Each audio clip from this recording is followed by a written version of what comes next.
प्रश्न है, निम्नलिखित में से किस पशु को भारत के राष्ट्रीय प्रतीकों में स्थान मिला है? तो भारत का राष्ट्रीय पशु कौन हो जाएगा? बाघ होगा, जिसे बंगाल टाइगर के नाम से भी जाना जाता है। नेक्स्ट क्वेश्चन है, भारत का राष्ट्रीय धरोहर पशु निम्नलिखित में से कौन सा है? तो राष्ट्रीय जो धरोहर पशु हो जाएगा ये हाथी होगा। इसे वर्ष 2010 में घोषित किया गया है। अगले प्रश्न में आते हैं, स्वतंत्र भारत के राष्ट्रीय ध्वज का डिजाइन निम्नलिखित में से किसने बनाया था? तो ये बनाया था पिंगली वेंकैया ने। और कब इसे प्रस्तुत किया गया था? तो 1921 के राष्ट्रीय कांग्रेस अधिवेशन में इसे प्रस्तुत किया गया था। अगले प्रश्न में आते हैं, भारत के राष्ट्रीय गीत के रचयिता कौन है? वेरी वेरी इंपॉर्टेंट है। तो राष्ट्रीय गीत के जो रचयिता हैं ये हो जाएंगे बंकिम चंद्र चटर्जी जी। राइट आंसर बी हो जाएगा। अगले प्रश्न में आते हैं, अब कौन सा कैलेंडर विश्व भर में सर्वमान्य है? तो विश्व भर में जो कैलेंडर सर्वमान्य है हो जाएगा ग्रेगोरियन कैलेंडर। राइट आंसर आपका डी हो जाएगा। अगले प्रश्न में आते हैं, भारत के राष्ट्रीय गान के रचयिता कौन है? तो भारत के राष्ट्रीय गान के जो रचयिता हैं ये रविंद्रनाथ टैगोर जी हैं और इन्होंने बांग्लादेश का भी राष्ट्रीय गीत लिखा है। अगले प्रश्न में आते हैं, भारत के राष्ट्रीय ध्वज की लंबाई एवं चौड़ाई का अनुपात कितना है? तो राष्ट्रीय ध्वज के लंबाई या चौड़ाई का जो अनुपात है कितना हो जाएगा? 3:2 होगा। राइट आंसर आपका डी हो जाएगा।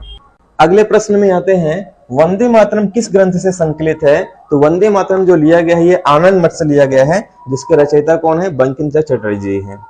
नेक्स्ट क्वेश्चन है, राष्ट्रीय ध्वज के चक्र में कितनी तीलियां हैं? तो राष्ट्रीय ध्वज के जो चक्र है इसमें तीलियों की संख्या टोटल कितनी है? 24 तीलियां हैं। राइट आंसर आपका बी हो जाएगा। बहुत इंपॉर्टेंट क्वेश्चन है ये। अगले प्रश्न में आते हैं, भारत का राष्ट्रीय गान सर्वप्रथम कब और कहां गाया गया है? वेरी वेरी इंपॉर्टेंट क्वेश्चन है। तो ये गाया गया है 1911 के कलकत्ता अधिवेशन में।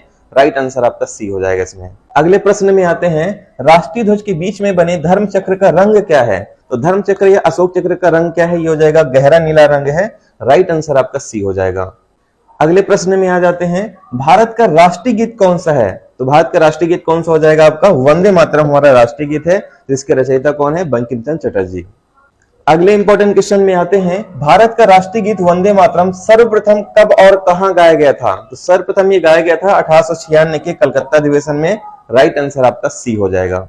अगले प्रश्न में आते हैं, भारतीय राष्ट्रीय प्रतीक में कितने शेर दिखाई देते हैं? बहुत इंपॉर्टेंट क्वेश्चन है। तो राष्ट्रीय प्रतीक में जो शेर दिखाई देते हैं 4 शेर दिखाई देते हैं। सामने से 3 दिखाई देंगे और 1 पीछे रहता है। तो राइट आंसर क्या हो जाएगा? डी।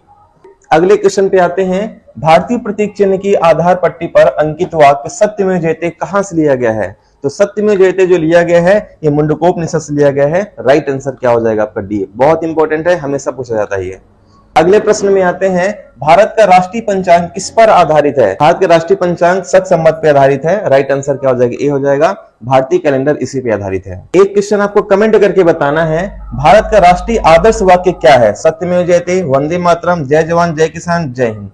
और अगर आप हमारे व्हाट्सएप ग्रुप को ज्वाइन करना चाहते हैं तो आपको स्क्रीन में एक नंबर दिख रहा होगा, वहां पे आप मैसेज कर सकते हैं। गर्ल्स और बॉयज दोनों ग्रुप अलग अलग बना हुआ है। पीडीएफ और लाइव क्लास से रिलेटेड पूरी जानकारी आपको यहीं पे मिलेगी। साथ ही अगर आप हमारे मेंटरशिप प्रोग्राम को ज्वाइन करना चाहते हैं तब भी आप इसी नंबर पे मैसेज कर सकते हैं। मिलते हैं नेक्स्ट वीडियो में, तब तक के लिए धन्यवाद। जय हिंद।